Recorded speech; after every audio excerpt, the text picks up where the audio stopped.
네, 강의 다시 이어가겠습니다.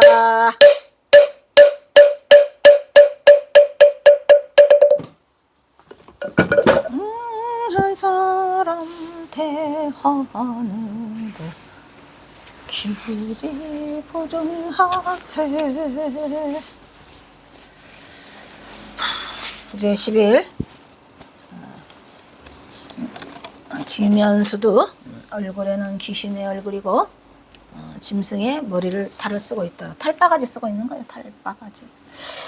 경화가 동학사에서 장보 일대사를 마친 후 오도 수행을 위해 처음으로 발걸음을 옮긴 곳이 보임지로서, 이 보자도 이럴 보자도 쓰기도 하지만 이건 보충할, 기력을 보충한다 할 때 보자고, 그 다음에 보임은 보호임지라고 하잖아요. 그럴 때는 이 보임자를 안 쓰죠.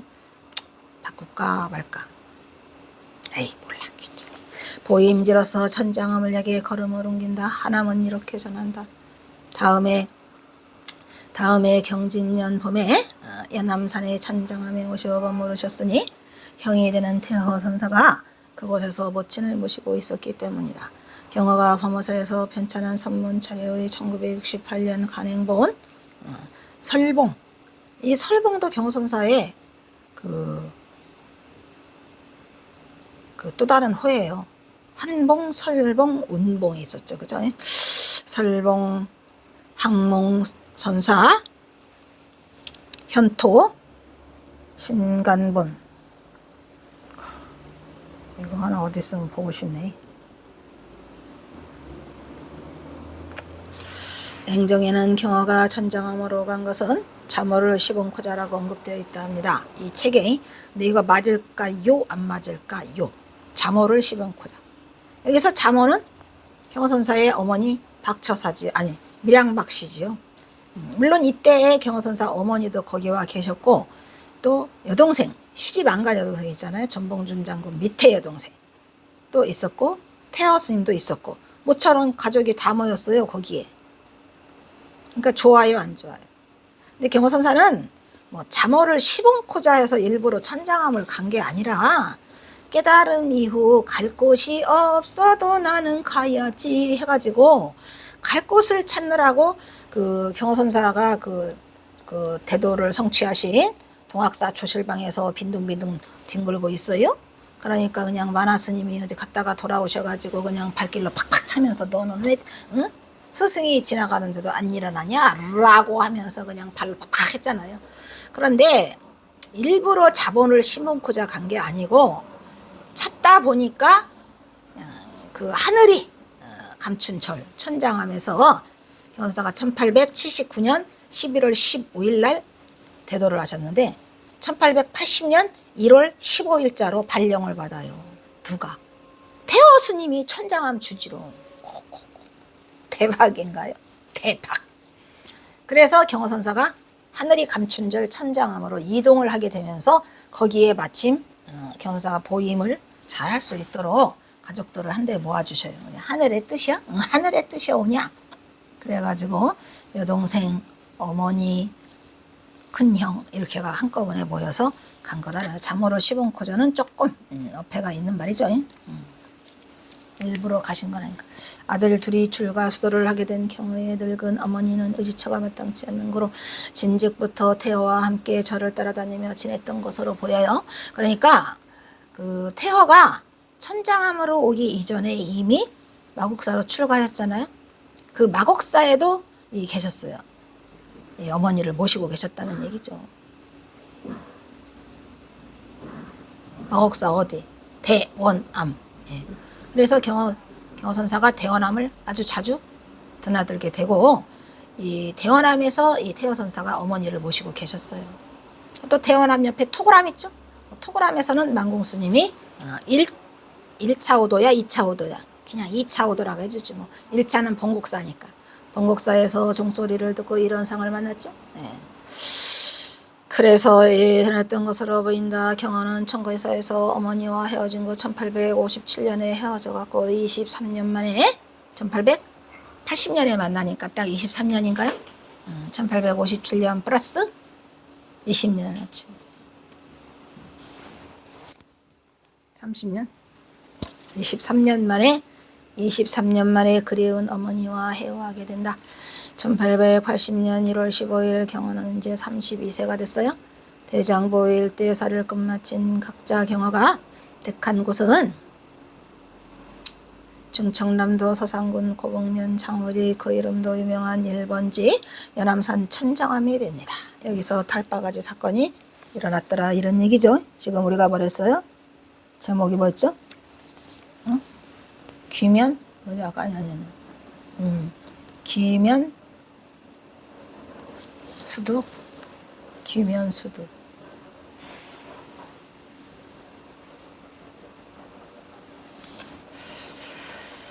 그래서 달바가지 사건이 여기서 일어나요. 이제 그 천장암에 와서 이제 그 보임을 하는 과정에 대사는 그 이듬해 경진년 봄에 홍주, 지금의 홍성이죠. 서산군 연암산 제비연자에 천장암에 와서 보임 공부를 하게 되었다. 대사에 친양되는 대허대사, 이 이야기도 그대로 지금 김태읍의 인간경화 그대로 끌고 온 거예요.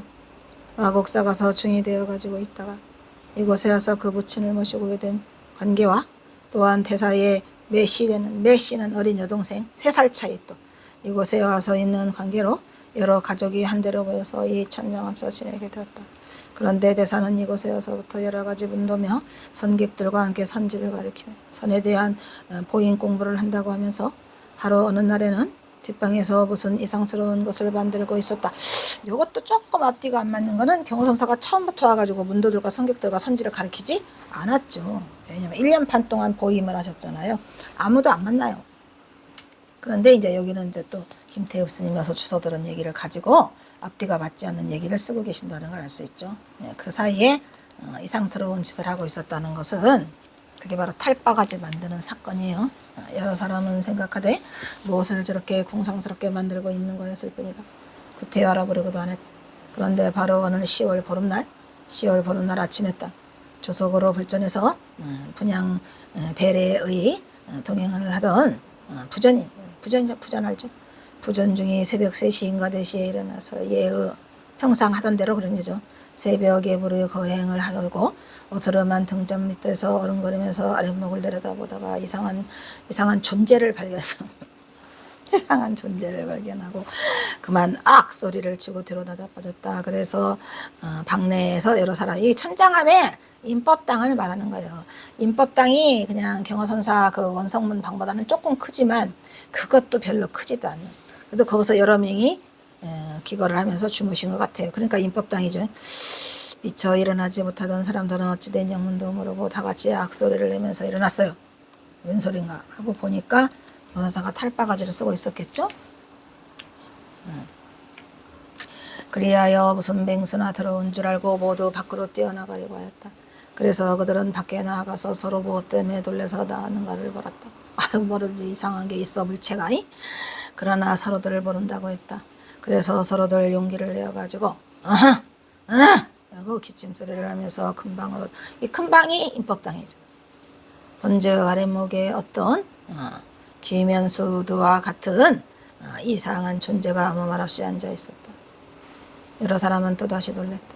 그러나 수가 워낙 많이 있어 무서운 마음도 잠깐 겨우 진정시키고 일부러 가까이 가서 거기 앉아있는 이가 누구요? 라고 물었겠지요. 이래가면서 거기 앉아있는 이가 누구요? 라고 한즉 경호선사가 나요! 나라고. 지금 내가 강수 내려왔어. 짐승의 탈바가지를 쓰고 있는 앉아있는 것이요 이런 말이죠. 그러니까 내가 짐승 지금 탈바가지를 쓰고 앉아있다 라고 대사는 태연스럽게 웃지도 않고 이렇게 대답을 한다. 여러 사람은 이때야사, 원래 이때사야라고도 하지만 이때야사 김태읍 거예요. 모두 박장대소를 하면서 달라붙어서 가면을 벗기니 대사의 진면목이 나타났다. 그러나 대사는 아무 말도 없이 다시 그 탈을 쓰고 앉아있을 뿐이다. 그래서 이 탈바가지가 문제가 되어서 날마다 여러 사람의 이익거리가 되었다. 그러므로 대사의 사형되는 누구 태허화상이 몇 번이나 그 탈바가지를 감추었건만 용허하게 용케도 찾아내서 여전히 쓰고 앉아있곤 하였더라. 그래서 여기서 이제 우리가 이제 그 관심을 갖는 부분은 경화선사가 왜 탈바가지를 썼느냐는 거죠. 왜? 경화선사는 어떤 말로 해요? 이것도 귀신을 쫓아내는 거다. 경화는 천장함에서 수행할 때 탈바가지를 쓰고 참선을 하기도 하였다. 이것이 바로 마구니가 무서워하는 진짜 마의 탈바가지라고 하면서 너무도 무섭고 놀라워하는 대중을 뒤로하고 다시 탈바가지를 뒤집었어. 그리고 찬연히 참선을 계속했다는 한다. 그 외에도 이 탈바가지 이야기는 두고두고 회자가 되었다. 물론 지금도 그 탈바가지를 왜 뒤집어 썼는지는 몰라요. 경화선사의 말을 액면 그대로 믿는다면 마의 탈바가지랍니다. 그러니까 진짜 귀신들을 악마들을 쫓아내는 탈바가지라고 하는데 과연 그런 이유에서 경화선사가 썼을까? 몇 년간 써요. 그것도 1, 2년 쓰는 것도 아니고 그 1880년에 천장함에 오셔가지고 1885년 그 5월에 내려가시거든요. 그때까지 썼으니까 80, 81, 82, 83, 84, 85 6년간을 쓰죠. 탈바가지를. 써있네 여기. 물론 경화가 1886년 6월 동안 6년 동안에 포임을 마치고 목과 탈바가지 그리고 주장자 등을 모두 태운 뒤에 무해행에 나섰다는 기록은 여기저기서 찾을 수 있죠. 그러니까 여기 태울 때에 이제 탈바가지도 태우고 옷도 태우고 주장자도 태우고 그다음에 그 몇 년간 그 옷 안 벗고 입었던 거 있잖아. 치들치들한 거. 그러나 탈바가지의 사건을 이렇게 자세히 묘사한 내용은 어느 곳에서도 흔적을 찾을 수 없었기 때문에 사실 여부는 자취하고라도 신빙성이 있어요. 주장자 탈바가지 다 태우고 갔다고 했거든요. 그러니까 이 탈바가지 이야기가 김태읍이 말하는 게 맞다는 얘기죠. 뭐냐? 맞다. 그래서 논제의 견해로는 이것도 다 고조사에 고조사라는 것은 옛날부터 다 있었던 방편이다 이런 얘기예요. 고조사의 의허처가 있어서 거기에 의지처가 있다는 얘기예요. 고조사의 의허처가 있어서 만들어서 쓰고 있는 것인데 형님은 공연히 왜 나한테 계단이란 말이냐 이런 얘기죠. 이것이 내가 임으로 만든 게 아니고 고조사들의 의허처가 있더라 이런 얘기예요. 에? 그러면서 뭐래요. 진가위도 진짜로 참으로 가히 도가 높으니까 소위 고가 도고마성이라는 얘기예요. 도는 높고 마는 성하더라 이런 말이에요. 우리가 도고마성이라는 말 해요 안 해요? 도고마성이죠. 이거야말로 진짜로 도고마성이로군 하면서 경화선사가 도가 자꾸 높아지기 위해서 탈바가지를 썼는데 자꾸 태어대사가 벗겨내니까 마가 꼈구나. 마가 성하구나 이런 얘기예요. 내 도가 높아지는데 자꾸 마가 끼니까 김태읍 스님 아니 태어 스님이 자꾸 벗겨내고 나중에는 발로 밟아가지고 부셔버려요 그냥. 근데 경화선사는 탈바가지를 한 개만 만든 게 아니에요. 부시면 또 만들고 부시면 또 말고 부시면 또 만들고 해가지고 계속 만들어 썼답니다. 그래서 가위 진위 도노 진가위 도고마성이라고는 하고 단식까지 하고 낸 심정을 보면 경화가 탈바가지의 수행에 일부러 사용한 그것이 분명한 이유가 있을 거라는 거죠. 그러나 이것을 확인할 확실한 증거는 찾지 못했어요. 그래서 아쉬운 부분으로 또 남겨놓고 또 다른 경화의 선사상을 이해하는데 좀 더 연구해 봐야 할 것이다. 근데 이거는 못 찾아서 연구하지 못했어요. 왜 탈바가지를 썼는지에 대해서는. 다만 그 처용무 있잖아요. 처용무. 처용무에서 그 처용이 탈바가지를 쓰잖아요. 네, 그거와 같은 만약에 귀신을 쫓아내기 위한 더 힘센 그러한 장비라고 한다면 모르겠지만 그 고조사들이 그러니까 그 조사들께서 옛날의 조사들이 이거를 탈바가지를 쓰고 수행을 했다는 내용은 못 찾았거든요. 그래서 더 이상 연구는 진적되지 못했다 이 말이죠. 그 다음 이거 아까 앞에 금방 한 거네. 그래서 이거는 찾지 못했어. 확실한 증거를 찾지 못해서 아쉬운 부분이 있지만 지금도 못 찾았어요. 바빠서. 이제는 또 바빠서 못 찾아요. 부제 12 번뇌말을 쫓자면 이게 이제 진짜 선자병법 나오잖아. 역시 병법을 알아야 한다. 이 거짓말이야. 뻥. 번뇌말을 쫓자면 역시 병법을 알아야 한다라고 이렇게 경허선사가 대중들에게 사기를 치고 있어요. 이게 이제 전봉준 장군과 경허선사와 연결된 하이라이트죠. 하이라이트. 이거 듣고 진짜 깜놀했어요. 깜놀. 저는 이 김태읍의 인간 경허를 먼저 봤지요. 2012년에. 그런데 나중에 그 경허선사의 서간문도 물론 2012년에 경허선사 열반 100주년 기념으로 전시를 했어요. 여기서. 그런데 그때 그냥 전시하고 나서 소홀히 해가지고 6년 동안을 제가 이거를 번역을 안 해요. 그 경허선사 서간문을. 2018년도나 돼서 책을 펴내기 위해서 그냥 할 수 없이 그걸 번역을 시작을 했는데 거기에 이 손자병법이 나온다 이런 말이죠. 병법은 고하되 병법은 물어오되 자주 고하시는 마십시오 라고 전봉준에게 편지를 썼다는 그 서간문을 하면서 놀라움이죠. 아, 이게 그 번뇌말을 쫓자면 역시 병법을 안다는 게 그건 뻥이고 경허선사가 병법을 손자병법을 공부를 해가지고 뭐 손자병법만 한 게 아니에요.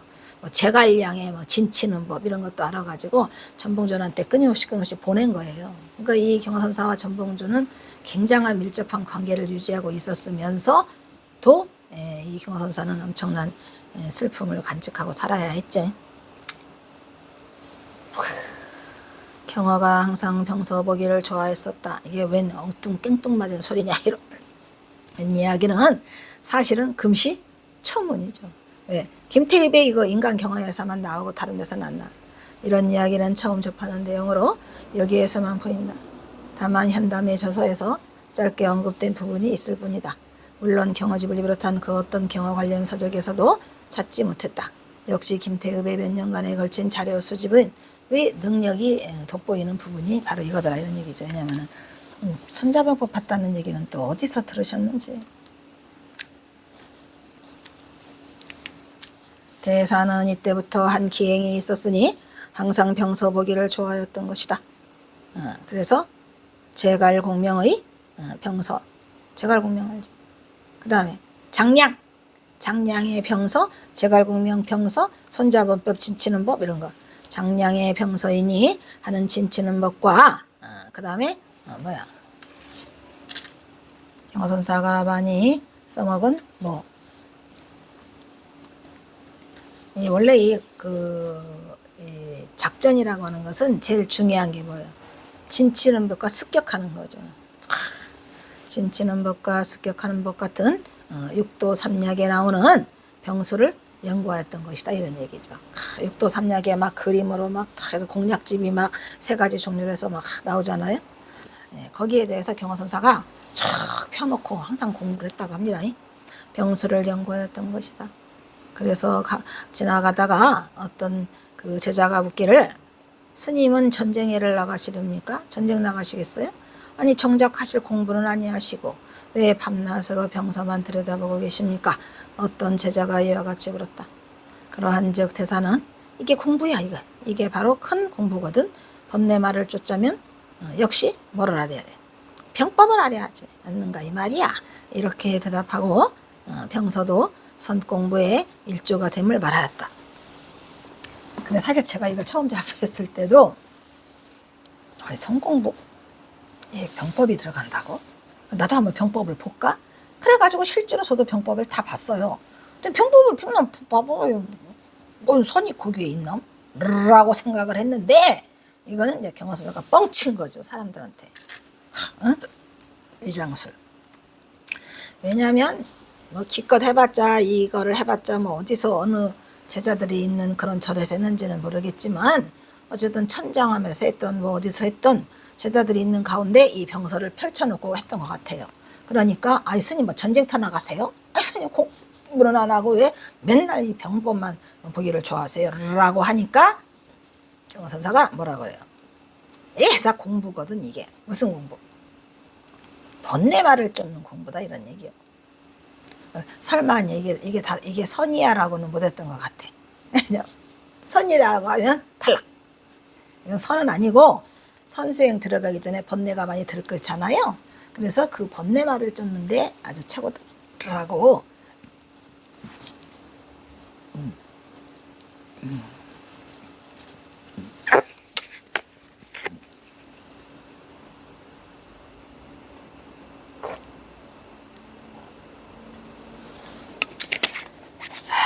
제갈공명의 병선이 장량의 병선이 하는 진치는 법과 습격하는 것 등각 법 같은 육도 삼약의 병수를 연구하였다는 경어의 이야기는 사실 좀 생뚱맞기는 했는데 뭐 그냥 경어선사가 유교 도가를 다 섭렵하였다는 관점에서 본다면 병서 보기를 좋아했던 것이나 이게 공부야, 이게 큰 공부거든, 번뇌말을 쫓자면 역시 병법을 알아야 하지 않는가, 이렇게 대답하고 병서도 성공부의 일조가 됨을 말하였다는 그 대목은 경어선사의 진면목을 느낄 수 있는 대목. 이런 멍청한, 이거 제가 쓴 거예요.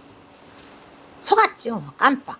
저도 속았죠, 뭐. 설마 이게 전봉준 때문에 이렇게 하는 걸 알았겠습니까? 그냥 경어선사라면 한치의 의심도 없이 다 믿고 그러셨나 보다 라고 하는데 이거는 아닌 것 같지요. 왜냐면 아니 아무리 원 번뇌말을 쫓는데 병법이 필요하다고 뭐 제갈공명에 뭐 진치는 법 뭐야 이거 지금.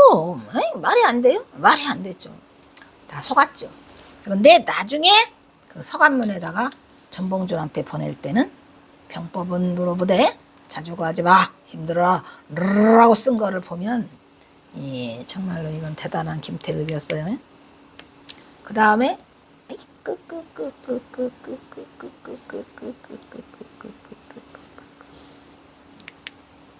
자, 요번에는 부제 13. 요것도 대중에 많이 알려져 있지 않은 것, 대중에 많이 알려져 있지 않은 것만 골라온다고 제가 얘기했죠. 이 논문 자체가. 부제 13. 혹은 환봉, 아까 환봉했죠. 혹은 설봉, 설봉했죠. 혹은 운봉, 아까 3개 다 말해줬는데 이거 말고 또 어디에 있다 그랬죠?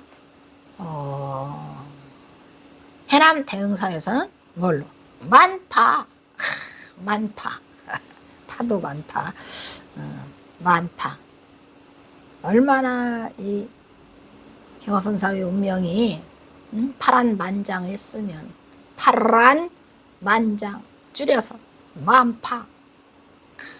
경어는 6년 동안 머물던 천장암을 떠난 뒤에 20여년간 동안을 충청지방에서 충청남도 지방의 모든 절에, 그렇다고 경사 충청북도는 없는 것 같아요. 절을 거의 섭렵한다. 계심사, 계심사는 동은스님, 부석사, 부석사는 목룡장, 무량사, 장곡사, 마곡사, 보석사, 신원사, 계령갑사, 동학사, 관촉사, 등지에서 선풍을 크게 진작시키고 대중을 향한 사자로를 설하게 되더라, 이런 얘기요. 드디어 주장자를 꺾어 문 밖에 던져버리고 훨훨 날듯이 산을 벗어나 형편에 따라 적절히 교화하되, 이거죠. 형편에 따라 적절히 교화한다는 거를 뭐랬죠? 수연방광 지나다가 인연중생 제도하니가 바로 이거예요. 형편에 따라 적절히 교화하되 뭐죠? 항상 상투적인 것을 떠나서 격식을 두지 않았죠. 경선 상투적인 거 싫어해요. 격식도 싫어해요. 내 멋대로 산다. 그거를 뭐래요? 수연방광이라고 하죠. 방광에 방광. 혹은 저자 가운데 할 일 없이 돈이면서 속인들과 어울리는가 하면 또 한가롭게 정자에 두어서 내키는 대로 실을 쓱쓱쓱쓱 빨기면서 풍어를 보니까 그 범인과 다른 취향, 그래서 취향이 다르죠.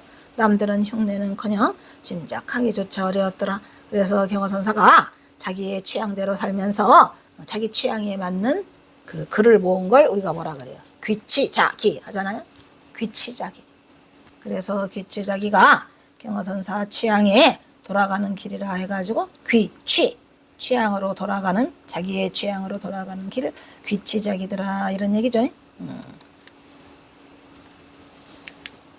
대사는 이런 글을 지어서 읊더니 그 자리에 서고 주장자를 꺾어버리고 일어나서 천장암을 떠난 뒤에 20여 년 동안을 충남지방과 계심사 보석살 천장암 등지에서 혹은 설법도 하시고 혹은 술도 자시고 혹은 고기도 자시고 혹은 여인도 불금하여 무의 행리를 작하였다라고 김태읍이 쓰고 있어요. 예. 그런데 이제 여기에 뭐 그냥 오만 얘기를 다 쓰고 있죠. 대사는 이와 같이 호소에서 많이 돌았는 거로 성어는 분명히 경어는 당호이지만 혹은 환봉 혹은 설봉 혹은 운봉이라는 표로서 법화와 법화와 시, 문을 남겨놓은 것이 바람으로 차를 호서록이라는 이름으로 만들어서 그 문도가 편집해가지고 불원관 멀지 않아 이런 얘기죠. 멀지 않아 출판을 하게 된다라고 쓰고 있는데 도대체 이 책이 뭔지는 몰라요. 호서록이라는 책이 보이지는 않아요. 호서록이라는 책은 이름은 있는 것 같지만 실제로 호서록이라는 책이 발간되지는 않았어요. 그렇다고 이게 1938년 얘기인데 그 이후에 뭐 한영우 스님이 1935년에 선사경화상 행장을 했지만 뭐 혹시 이것을 조만간 책이 발간된다고 하면 1943년 경어집밖에 더 있어요. 근데 호서록이라는 게 있지 않아요. 그래서 안타깝지만 호서록이 있었으면 좋겠다라는 거죠. 그래서 이게 경어선사가 환봉이니 설봉이니 운봉이니라는 다른 별호를 썼다는 거는 여기에서만 언급되고 있고 다른 데서는 없어요. 다만 남해 해남 대흥사에서 경어선사가 호를 뭘로 바꿔? 호를 남파라고 바꾸고 은거부하고 무원 도심장 있잖아요. 그리고 은거부하고 석상고야자 이렇게 그 두 편의 시가 서간이 남아 있어요. 남아 있기는 하지요. 그런데 호서록이라는 책은 없어요. 그래서 혹은 환봉 혹은 설봉 혹은 운봉이라는 별어로서 법화와 시와 웃음을 문을 남겨놓은 것이 반응으로 호석이기라 해서 그 문도가 편집하여 불원간 출판하게 된다라는 이 부분의 내용은 전혀 들어보지 못해. 없어요. 낯설은 내용으로 경어에게 환봉이니 운봉이니 설봉이라는 표포를 듣느니 금시초문이라 해도 결코 이거 할 때도 진짜로 이 전봉준 장군에 대해서 1도 몰랐기 때문에 이렇게 있다라는 거를 완강히 부인하는데 이거 지금 완강히 부인할 일은 아니에요. 있었을 것 같아요. 왜냐? 이게 김태희비가 수집할 때 이렇게 정확한 환봉, 운봉, 또 설봉이라는 이름이 있다는 걸 보면 경어선사가 일본 놈들의 추적을 따돌리기 위해서 여러 가지 트릭을 쓰다 보니까 이렇게 여러 가지 이름을 썼는데 그래도 막 지을 수는 없으니까 이 봉우리 봉자로 다 통일을 했더라고요. 왜냐면은 우리가 왜 문도는 이름이 다 이게 하잖아요. 그죠?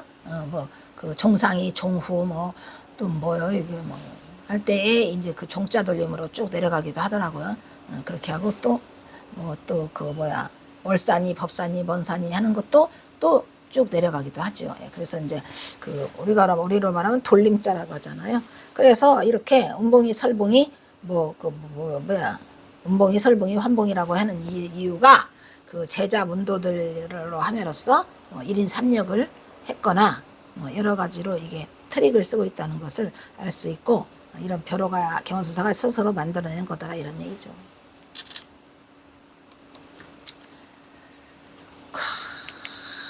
왜냐하면 이런 별호로서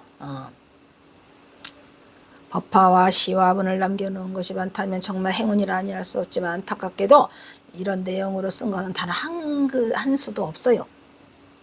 없고 또 차를 호서록이라 하여서 그 문도가 편집하여 불원간 출판하게 된다는 이런 내용 역시도 금시초문이에요. 그래서 호서록도 없고 또 문도가 편집했다는 것도 없고 이거는 1938년 6월 달부터 연재됐으니까 1938년 6월 달에서부터 해서 1939년 2월 달까지 라고 8개월간 혹은 호서록은 1942년 출간된 만해본 경어집을 의미하는 건 아닌지 미루어 짐작만 할 뿐이지 그것 또한 확실하지 않다는 거예요. 확실하지 않아요.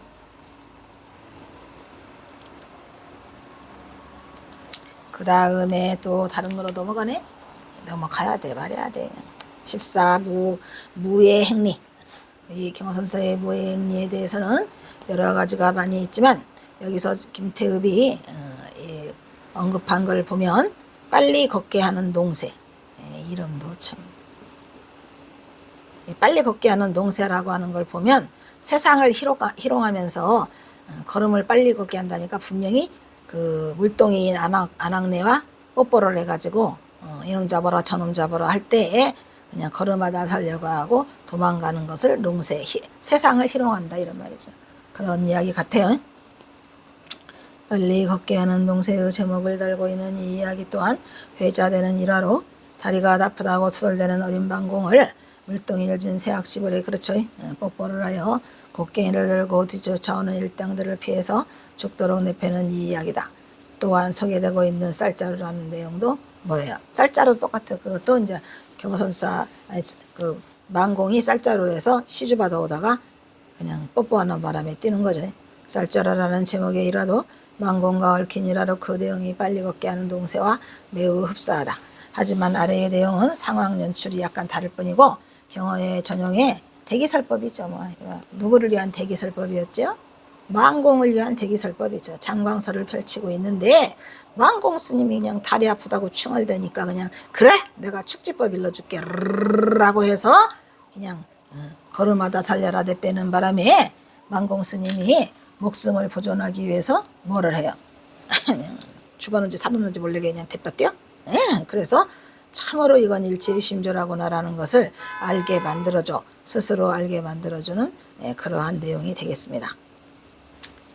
그래서 우리는 또 하나 더 넘겨서 어떻게 대사는 또 어느 때 어떤 촌락의 앞을 지나가다가 좌우 옆에 초동 이 어린 초동들이 있죠. 초동 먹수. 초동은 뭐예요?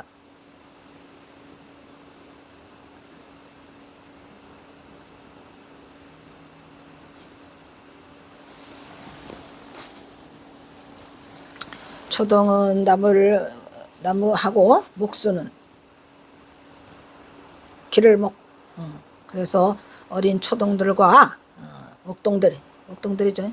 초동과 목동들이며 그 다음에 농군배는 뭐죠? 농사꾼들을 농군배라고 그래요. 옛날에는 소와 양을 많이 길렀어요. 그래서 초동들이 많이 있었고 목수는 나무여야 되니까 어떻게 하나. 그래서 초동 목수며 농군배가 다수히 있음에도 불구하고 그렇게 다 사람들이 엄연히 앞에 있는데도 불구하고 경호선사가 어떻게 했어요?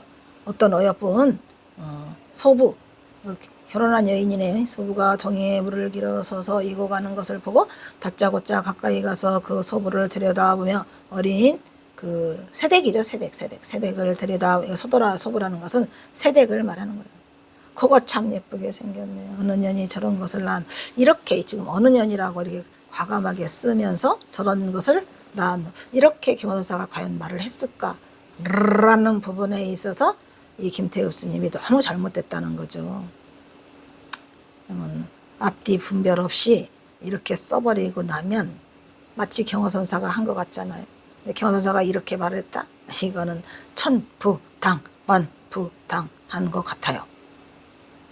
불문국직하고 뭐 예를 들어서 실업애 같은 놈이나 뭐 이런 거를 할 수 있겠는데 이렇게 어떤 년이 저런 것을 낳았노? 이건 경호선사의 스타일이 아니죠. 불문국직하고 그 소부의 두 귀를 붙들고 키스를 감행하였다. 그러므로 퇴퇴퇴하며 그 소부는 소리를 지르고 놀라서 물동이를 내던짐에 그 물동이가 산산초각이 됐더라 라고 써 있어요.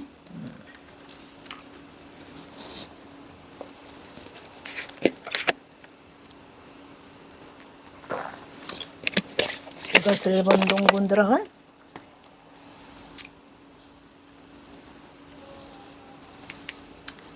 본 동군들은 전후 좌우에서 들어가지고 모여가지고 이게 뭔 소리야 해서 대사를 가서 붙잡았죠.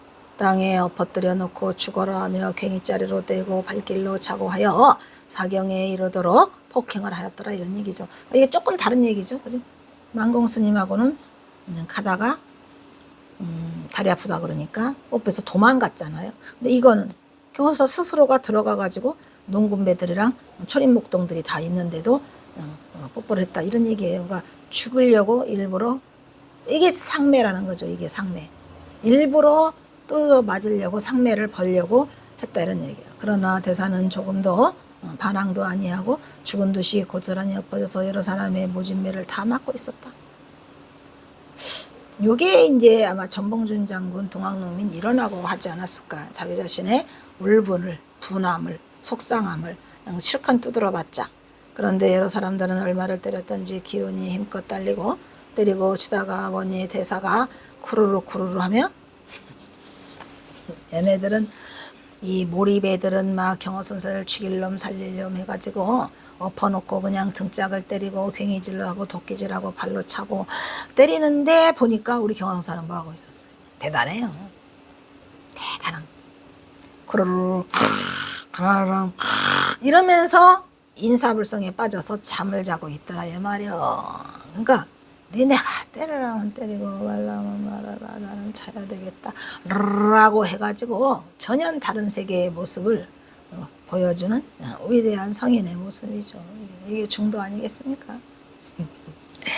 예, 그래서 이 김태읍이 이 수집해온 이 이야기는 조금 더 그냥 그 물동이 이야기를 조금 더 넘어서서 조금 더 고차원적으로 그런 이야기들을 지금 하고 계시는데, 왜냐하면 그 물동이 이야기는 만공한테 보여주려고 일체유심이라는 거 보여주려고 했고, 이거 혼자가 두드러 맞는 거는 뭐예요?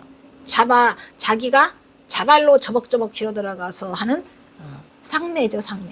상매를 두드러 맞고 그 상매 속에서 산매에 들어서 잠을 잔다는 거. 이게 말이 돼요? 어떻게 이게 잠을 자지? 얼마큼 돼서 그 경지가 모든 걸 내려놔, 모든 걸 다 내려온 상태이기 때문에 이런 현상을 볼 수 있는 거지, 아무나 이런 현상을 연출할 수는 없다는 거예요. 그러니까 이 경호선사의 위대함은 이 김태읍이 쓴 이거가 더 훨씬 더 물동이 이야기보다 더 능가한다라고 봐요. 물론 물동이 이야기도 나름의 아주 죽도록 어린 만공을 깨우쳐주기 위해서 막 칼자루 낫자루 들고 뛰는데 도망가지만, 이 이야기는 경호선사가 스스로 걸어가는 쌍매 이야기라 이 쌍매가 더 위대한 것 같아요. 그래서 이제 반 다 죽게 두드려 맞아가지고 인사불성에 빠져서 자고 있다라는 내용이라는 거죠. 그래서 어떤 노인이 말하기를 여보게 그만들두게 저중이 아마 인사불성에 빠진 듯하네. 그러니까 잠에 취했어. 만일 이러다가 사록이라도 나면 살생. 그러니까 뭐죠? 사록이 나오면, 여기서 사록은 뭐예요? 지옥이죠, 지옥. 그러니까 그때 당시로 이제 살생을 하면, 아니 살인을 하면은 그 감옥에 가두잖아요. 그러다가 만약에 살인을 해서 감옥이라도 가면 우리 동리가 쑥대밭이 될는지도 모르니 이만큼 해두고 가세라고 한다. 그런즉 모두 한 사람씩 두 사람씩 겁을 내며 들었던 배를 데리고 비슬비슬 피하여 간다. 비슬비슬? 경호선사 무서워서 가. 그때 이때의 대사가 경호선사가 부스스 털고 일어나면서 말하되 이제는 너희들이 나를 때릴 만큼 다 때렸냐? 라고 나는 이제 간다라고 하면서 어정어정 걸어갔다는 이 대목은 하이라이트예요. 하이라이트죠. 만공스님 쌀자루 이야기보다 더 세? 더 세죠. 이게 바로 쌍매예요. 이게 쌍매라니까요. 돈 내고 두드려 맞는 거. 자발로 걸어 들어가서 두드려 맞고 거기서 인사불성 돼서 자다가 일어나 다 때렸냐? 오냐? 나는 이제 간다잉? 오냐? 누가 이겼어? 경호가 이겨서 내가 이겼다 라고 하면서 가던 길을 가셨더라라는 이야기가 있어요. 그래서 뭐라고요? 대사도 잘못은 하였지만 무지한 젊은 놈들이 아무것도 모르고 대사를 넘어쳐서 저렇게 유혈이 낭자니 안 되었소 용서하시오. 그 초군 가운데에 나이살이나 먹은 늙은 사람이 이렇게 말을 하였다. 그러한즉 대사는 이런 실업애 같은 놈들이라고. 이 실업애 같은 놈은 싹싸움 안에 끼어든 이 농군, 즉 북한에서 말하면 김탁이죠. 실컷 두드려 바꾸는데 김탁이 나타나서 뜯어말려고 지랄해. 그럼 이놈아 남의 색시를 입맞추고도 이만한 배도 아니 맞겠냐? 하며 뒤도 돌아보지 않고 걸어갔다고 합니다. 그래서 그 동네 사람들은 대사가 뭐다? 장사 중 장사.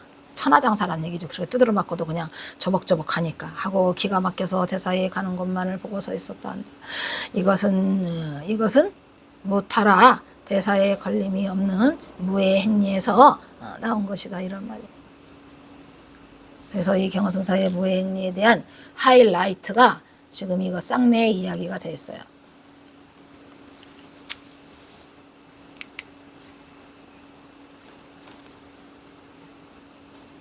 금방 했죠. 대사도 이것도 있는데 안 돌려줬네. 그러한 지역 대사는 실업애 같은 놈들이라고 그런 이놈아 내가 실업애 같은 시업애들놈 같은 이라고 다음에 색시를 입맞추고 이만냐했겠냐며 뒤도 돌아보지 않고 걸어간데 이것은 경험하니 가지고 있는 하늘을 덮고도 남은 배포는 이것에서 무타라. 이것은 무타라. 아무도 못하는 거죠. 아무도 따라할 수 없는 거다 이런 말이죠. 아무도 따라할 수 어떤 타인도 대사에 걸림이 없는 무의 행리에서 나오는 것이라고 김태읍은 자신의 안목으로 경어의 무의 행리를 극찬하고 있더라 이 말이고 다음은 여기서 끊도록 하겠습니다.